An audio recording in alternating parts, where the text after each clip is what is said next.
अस्सलामुअलैकुम। आज 3 बजे में आपको खुश आमदीद कहते हैं। मैं हूँ सादिया फौज और मैं हूँ मोनिस रजा। हेडलाइंस आपने लिहाजा की। बुलेटिन का आगाज करेंगे। कराची में कातिल फिर दंदनाने लगे।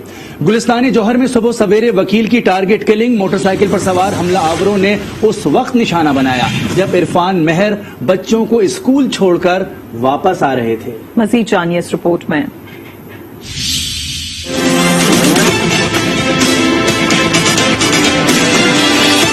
कराची में एक बार फिर कातिल दंदनाने लगे।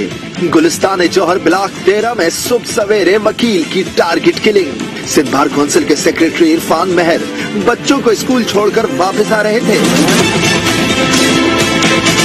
सुबह 7:54 पर जैसे ही गाड़ी गली में पहुंची, ऐसे में 125 पर सवार 2 हमलावर दाएं जानिब से आए। पीछे बैठा एक हमलावर बाइक से उतरा और फ्रंट सीट पर बैठे इरफान पर गोलियां बरसा दी। सीसीटीवी फुटेज के मुताबिक हमलावर की पिस्तौल में कई बार गोली अटकी, लेकिन बेखौफ मुलजिम इत्मीनान से गोलियां चलाता रहा। जिस वक्त कत्ल का ये वाकया हुआ, सामने बाइक पर स्कूल जाते तालिब इल्म भी मौजूद थे, जिन्हें डर कर भागते देखा जा सकता है। एडवोकेट इरफान मेहर के कत्ल के खिलाफ बार एसोसिएशन ने हड़ताल का ऐलान कर दिया। वकील ने एहतजाज करते हुए कातिलों की जल्द गिरफ्तारी का मुतालबा किया है। दहशतगर्दी, टारगेट किलिंग। इरफान मेहर को गुलिस्तान जौहर के ब्लॉक 13 में निशाना बनाया गया। नुमाइंदा आज न्यूज अनुषा जाफरी इस वक्त जाए वक़्वा पर मौजूद हैं, उनसे मजीद जानते हैं। जी अनुषा। जी बिल्कुल, देखिए आज सुबह जो है गुलिस्तान जौहर ब्लॉक 13 में जो है वो फायरिंग का वाकया पेश आया। कार पर फायरिंग हुई थी। एक बाइक पर 2 मुलजिमान सवार थे और 753 पर जो है वो गाड़ी का पीछा करते हुए आए। 754 पर जो है उन्होंने गाड़ी में बैठे सवार जो शख्स था उस पर फायरिंग की है। और जो बंदा था वो सिंध बार काउंसिल का सेक्रेटरी इरफान नामी वकील था, जो कि जावाक हो गया इस हादसे के अंदर। इस वक्त हम जो है वो उसी मकाम पर मौजूद है। मेरे कैमरामैन कैसा दिखाएगा, ये वो मकाम है जहाँ पर जो है वो फायरिंग का वाकया पेश आया था। इस सामने स्कूल भी बना हुआ है। गाड़ी जो है वो आगे जाके रुकी है। काली रंग की गाड़ी थी उनकी। एक बाइक पर जो है वो 2 मुलजिमान सवार थे। दोनों, एक ने हेलमेट लगाया हुआ था, दूसरे ने अपना जो है वो मुंह छुपाया हुआ था। दोनों जो है वो काले कपड़े में जो है वो मलबूस थे। हमने देखा, सीसीटीवी फुटेज भी इसके सामने आई।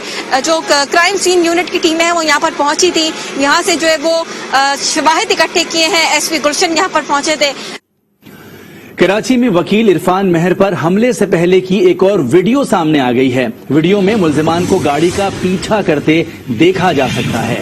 इस बारे में मजीद तफसीलात हासिल करते हैं। शमील अहमद आज न्यूज के नुमाइंदे हमारे साथ लाइन पे मौजूद हैं। शमील अहमद, क्या तफसीलात हैं?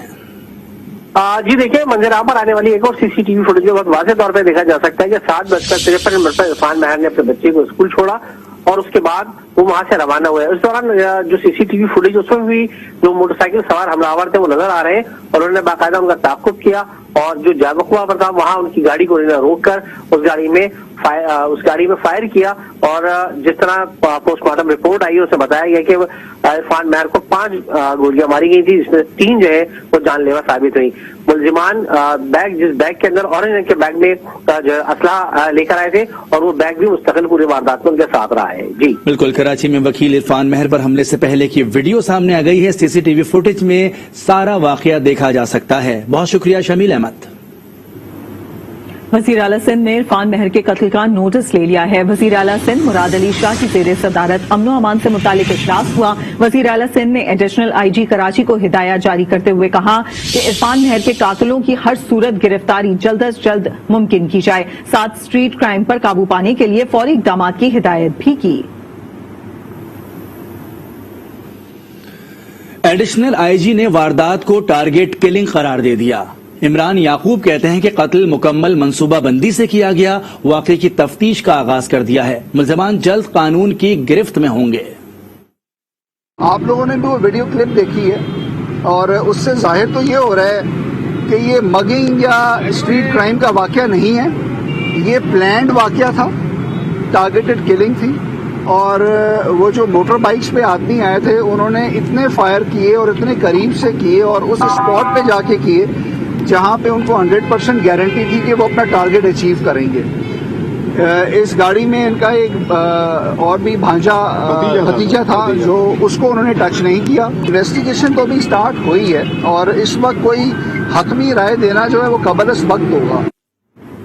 सदर कराची बार एसोसिएशन नईम कुरैशी का कहना है कि इरफान महर को हदफ बनाकर कत्ल किया गया, उनके सर और गर्दन पर गोली मारी गई। आज न्यूज से गुफ्तगू में नईम कुरैशी ने कहा कि कत्ल की तहकीकात के लिए एडिशनल आईजी की सरबराही में 5 रुकनी कमेटी बना दी गई है। कल सिंध भर में बार काउंसिल की हड़ताल होगी। उन्होंने गाड़ी को रोका, टारगेट किया, उसके सर पर गोली मारी है, उसके गर्दन पर गोली मारी है और वो बिल्कुल प्रोफेशनल टारगेट किलर लगते हैं।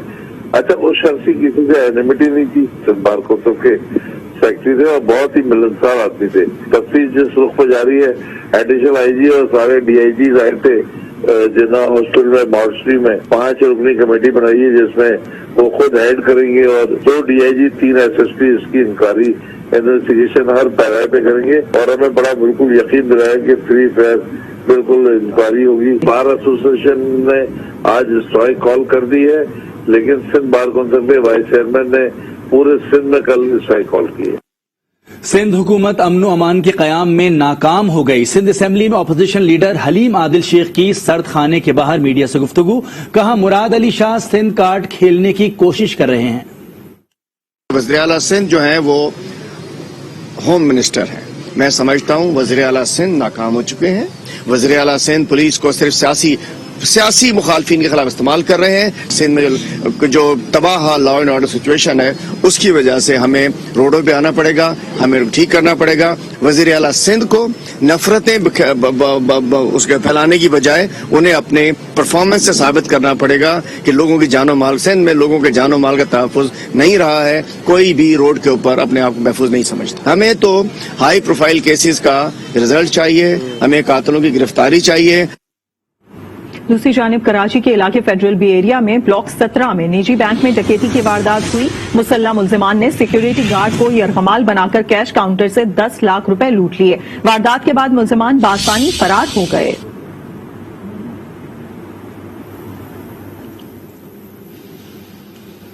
एमक्यूएम पाकिस्तान ने लोकल बॉडी बिल को मुस्तरद कर दिया और कहा कि बिल को वापस लिया जाए। अपने हिस्से का इंतजार कर लिया, अब फैसला सड़कों पर होगा। मुश्तरका प्रेस कॉन्फ्रेंस में खालिद मकबूल सिद्दीकी ने कहा कि सिंध के शहरी इदारों से उनका हक छीना जा रहा है। कराची के मामले पर अदलिया सो मोटिव क्यों नहीं लेती?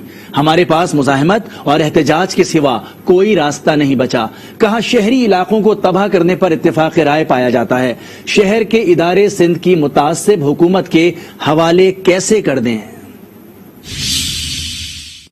अब सिंधु देश के मंसूबे का एक बड़ा मंसूबा नए बल्दियाती निजाम के नाम से सिंध पर और सिंध के शहरी इलाकों पर मुसल्लत किया जा रहा है। हमने भी अपने हिस्से का सब्र कर लिया है, इंतजार कर लिया है। आपने हमारे पास इसके अलावा एहतजाज और मज़ाहमत के अलावा कोई ऑप्शन नहीं छोड़ा। आप सुओ मोटो कब लेंगे? चीफ जस्टिस साहब, आपकी हुर्मत का सवाल है। आइन पर शब खून मारा जा रहा है, फिर हम अपने घरों से निकलकर सड़कों पे ही बसेरा शुरू कर देते हैं। अब हमारे पास कोई दूसरा रास्ता नहीं रह गया है। सिंध के शहरी इलाकों को तबाह करने की कोई कौमी इत्तेफाक राय पाया जाता है? अगर कोई ऐसा इत्तेफाक राय पाया जाता है तो फिर हमें बता दिया जाए। हम कैसे इसको पाकिस्तान पीपुल्स पार्टी की लिसानी नस्ल परस्त मुतासिब और मुल्क दुश्मन हुकूमत के हवाले कर सकते हैं। उधर पीएसपी ने सिंध का नया बल्दियाती कानून हाईकोर्ट में चैलेंज कर दिया है। मीडिया से गुफ्तगू में कहा कि लोकल गवर्नमेंट एक्ट को नहीं मानते। अगर ये निजाम नाफिज हुआ तो तूफान बर्पा हो जाएगा। ये बिल जमहूरियत के नाम पर काला दाग है। सिंध बिलावल और जरदारी की कॉलोनी नहीं, ये लोगों को दहशतगर्द बना रहे हैं। इस अमेंडमेंट को, इस बिल को हम यकसर अवाम दुश्मन समझते हैं, आइन के खिलाफ समझते हैं और जमहूरियत के नाम पर ये एक बहुत बड़ा काला दाग है। अगर ये बिल एक्ट बन गया और एक्ट बनकर ये लागू हो गया, फिर एक ऐसा तूफान बर्पा होगा इस शहर कराची से, इस मुल्क की नेशनल सिक्योरिटी खतरे में पड़ जाएगी। इस मुल्क की बका और सलामती کو خطرات لاحق ہوں گے. رو کے تسلط سے شہر کو ہم نے اس لیے نہیں آزاد کروایا تھا کہ آصف علی زرداری صاحب اور بلاول بھٹو زرداری صاحب کو ہم یہ گروی میں رکھ دیں شہر. جب یہ پاکستان پیپلز پارٹی دہشت گرد بنا رہی ہے تو آج کوئی ان کو دہشت گرد بنانے سے روکنے والا نہیں ہے. مہنگائی کے بارے میں آپ کو بتائیں کہ ملک میں مہنگائی 13 سال کی بلند ترین سطح پر پہنچ گئی. اپوزیشن لیڈر شہباز شریف کی حکومت پر تنقید. کہا مہنگائی کی بلند ترین سطح معیشت کی تباہی کی دلیل ہے. مہنگائی کی ماہانہ شرح کا 11.5% ہونا عوام پر ظلم ہے. عوام مہنگائی کی آگ میں جل رہے ہیں. حکومتی بیانات سے یہ آگ نہیں بجھے گی. مہنگائی اور بے روزگاری سے پریشان عوام خودکشیاں کر رہے ہیں اور حکمران نہ گھبرانے کی تلقین کر رہے ہیں. عوام کو ریلیف دینا ہوتا تو IMF کی شرائط پر ایک اور منی بجٹ کا بم قوم پر نہ گرایا جاتا. قوم اس ظالم ٹولے کو برداشت کرنے کے لیے تیار نہیں. ممتاز معاشی تجزیہ کار اور IBA کے ڈین اینڈ ڈائریکٹر ڈاکٹر اکبر زیدی نے کہا کہ نومبر میں مہنگائی میں اضافے کی شرح 11.5% رہی. مہنگائی کے باعث عام آدمی کی زندگی مشکل ہو گئی ہے. معیشت کی حالت اچھی نہیں. حکومت اب تو گھبرانا شروع کر دے. IMF سے جان چھڑا لینا چاہیے. وہ آج نیوز سے خصوصی بات چیت کر رہے تھے.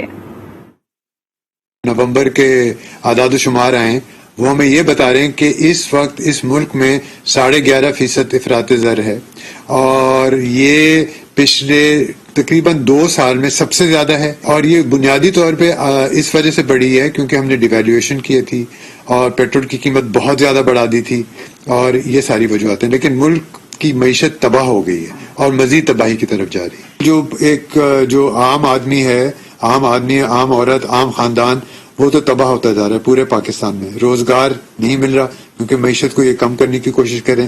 بہت سخت ترین وقت آیا ہے لوگوں پہ اور میں یہ بھی کہوں گا یہ ابھی ختم نہیں ہوا ہے، یہ بلکہ اور بڑھے گا. اس کے لیے تیار ہونا چاہیے اور حکومت کو یہ کرنا چاہیے کہ اس کے بارے میں کچھ سوچیں، گھبرانا شروع کریں بھائی، کچھ کریں اس کا. ورنہ ایسے جو ہے لوگوں نے پچھلے 3 دن میں سرے عام 2 لوگوں نے خودکشی کی ہے. میرا تو خیال ہے کہ پاکستان کی معیشت کا حل صرف یہ ہے IMF سے جان چھڑائیں، اپنے فیصلے خود کریں، اپنی معیشت کو صحیح کریں. کارپوریٹ ٹیکس پیئر کے لیے ڈیجیٹل موڈ آف پیمنٹ کے اطلاق میں 1 ماہ کی مہلت دے دی گئی. FBR نے 31 دسمبر تک توسیع کا نوٹیفیکیشن جاری کر دیا. مزید تفصیلات عمران سلطان سے. جی عمران سلطان، کیا بتائیں گے؟ جی، یہ قدر تاخیر سے یہ نوٹیفیکیشن جاری کیا گیا، لیکن یہ طے تھا کہ اس میں توسیع ہونی ہے. کارپوریٹ سیکٹر کے لیے جو ایک قدغن لگائی جا رہی ہے، جو پابندی کی جا رہی ہے کہ وہ 2.5 لاکھ سے اوپر کی جو اپنی جو اخراجات ہوں گے انہیں ڈیجیٹل موڈ آف پیمنٹ نہیں ادائیگی کرنی ہوگی. تو یہ کسی صورت ممکن نہیں ہے. اس کے اوپر بے شمار ہم نے پروگرام کیے اور اب تک کوئی کنسنسس کسی طریقے کا نہ تو اسٹیک ہولڈر سے FBR نے کوئی مشاورت کی، نہ فائنانس منسٹری نے کی. اور امپریشن شاید یہ دیا جا رہا ہے کہ ہمارا ٹیکس پیئر جو ہے، جو کارپوریٹ ٹیکس پیئر ہے، وہ اس کے لیے تیار نہیں ہے. جبکہ حقیقتاً دیکھا جائے تو ٹیکس مشینری جو ہے وہ اس کے لیے تیار نہیں ہے. کوئی میکینزم اب تک ڈیوائس نہیں ہو سکا. اور ایک مرتبہ پھر اس میں 30 دن کی توسیع. اس سے پہلے ہم نے دیکھا کہ جس دن 15 سپٹمبر کو یہ لا آیا تھا، 16 سپٹمبر کو 40 دن کے لیے توسیع کر دی تھی FBR نے ویری فرسٹ ڈے. پھر اس کے بعد 30 دن کی مزید توسیع ہوئی. اور آج اگر بزنس ریکارڈر کی آپ ہیڈ لائن اسٹوریز وغیرہ اٹھا کے دیکھیں تو اس میں یہی ہے کہ یہ امپلیمنٹ ہو چکا ہے، کیونکہ 1 دن پہلے اناؤنس کر دیا جاتا ہے کہ اگر آپ نے اس کو ایکسٹینشن دینی ہے. تو یہ ایکسٹینشن بھی ہم دیکھ رہے ہیں اس وقت آئیے کہ جب یہ فار آل پریکٹیکل پرپز نافذ ہو چکا تھا. تو ابھی بھی یہ 30 دن کی توسیع اور آگے کے لیے بھی نوٹ کر لیں کہ اس میں مزید توسیع ہی ہوگی، کیونکہ پاکستان کا جو کارپوریٹ سیکٹر ہے وہ اس کے لیے تیار نہیں ہے. بہت شکریہ عمران سلطان. اوگرا نے سوئی ندرن کی جانب سے گیس کی قیمت میں اضافے کی درخواست پر فیصلہ محفوظ کر لیا ہے. چیئرمین اوگرا مسرور خان کہتے ہیں ٹیرف میں اضافے پر صارفین کے مفادات کا خیال رکھا جائے گا. لاہور سے سعید بلوچ کی رپورٹ دیکھتے ہیں. لاہور میں سوئی ناردرن کمپنی کی گیس ٹیرف میں اضافے کی عوامی سماعت کے بعد میڈیا سے گفتگو کرتے ہوئے چیئرمین اوگرا نے کہا کہ سوئی گیس دستیاب ہو تو صارفین زیادہ قیمت دینے پر تیار ہو جاتے ہیں. سوئی ناردرن کی درخواست پر فیصلہ کرتے وقت صارفین کی مشکلات کو مد نظر رکھا جائے گا. پاکستان کا سب سے بڑا چیلنج یہ ہے کہ کنزیومر کے پاس گیس کی اویلیبلٹی ہونی چاہیے. اگر ایک پائپ لائن اس کے گھر تک آ رہی ہے اس کے بزنس یونٹ تک آ رہی ہے, اس کی کمرشل ایکٹیویٹی تک آ رہی ہے. اگر 20 یا 22% کے انکریز کے بعد اس کی اویلیبلٹی جو ہے وہ بہت زیادہ ہو جائے تو why consumer will not be happy. M D Sui northern A J Hamdani کا کہنا تھا کہ ڈومیسٹک سیکٹر میں گیس کی کھپت بڑھ رہی ہے, جسے پورا کرنے کے لیے کمپنی کام کر رہی ہے. ہمارا چیلنج اس وقت یہ ہے کہ ڈومیسٹک یوزر کی کنزمپشن بہت زیادہ بڑھ رہی ہے, جس کو ہمیں فلفل کرنا ہے. ہمارے پاس ڈیلی بیسس پہ 890 سے لے کے 850 سے لے کے 900 تک سسٹم گیس آتی ہے. سوئی ناردرن نے مالی ضروریات میں 92,617 ملین روپے کا خسارہ ظاہر کیا ہے, جسے پورا کرنے کے لیے درخواست دہندہ نے 269.03 روپے فی MMBTU نرخوں میں اضافے کی استدعا کی ہے. سعید بلوچ, آج نیوز, لاہور. وقار کراچی کے ایک سی این جی اسٹیشن پر کام کرتے تھے, لیکن سی این جی اسٹیشنز بند ہونے کے بعد ان کی ملازمت ختم ہو گئی. اب بے روزگاری اور گھر کے اخراجات کی فکر انہیں بے سکون کر رہی ہے. وقار کی بے چینی اور پریشانی سے آگاہ کر رہے ہیں صفدر عباس اپنی رپورٹ میں. سندھ میں سی این جی اسٹیشن سے بند نہیں ہوئے, ہزاروں افراد پر روزگار کے دروازے بھی بند ہو گئے. یہ ہے وقار احمد, جو کل تک گاڑیوں میں گیس بھر کر اپنے گھر کا چولہا جلاتا تھا. آج اسے فکر ہے کہ اب گھر کا چولہا کیسے جلے گا. نوکری بھی چلی گئی, سمجھو کہ اب سی این جی بند ہونے کی وجہ سے ہمارا سارا کام چوپٹ ہو گیا. اب آپ بتائیں کہ حکومت سے یہ بات کریں کہ ابھی ہمیں کیا روزگار ملے گا. ابھی اب کسی فیکٹری میں چلے جاؤ, کام نہیں ملتا. وقار کی 20,000 ماہانہ تنخواہ سے والدین کی دوا, بہن بھائیوں کی اسکول فیس اور گھر کا کرایہ سب نکلتا تھا. والد صاحب ہیں, والدہ ہیں, چھوٹے 3 بھائی ہیں, ان کی پڑھائی بھی ہے. اس کے علاوہ والدین کی بھی دیکھ بھال ہے. میرے والد صاحب بھی کام نہیں کر رہے, میں اور ایک بھائی اور کام کرتے ہیں. اس کے علاوہ گھر میں کوئی کمانے والا نہیں ہے, کرائے کا گھر ہے, اپنا گھر بھی نہیں ہے. یہ ایک وقار کی کہانی نہیں, بلکہ گیس بحران نے ہزاروں وقار کی زندگی مشکل بنا دی ہے. سندھ اور بلوچستان میں سی این جی اسٹیشن بند ہونے کے بعد وقار جیسے مزدور بے روزگار ہو گئے. انہیں فکر ہے کہ اب ان کے گھر کا خرچہ کیسے چلے گا. کیمرہ مین اصغر علی کے ساتھ صفدر عباس, آج نیوز, کراچی.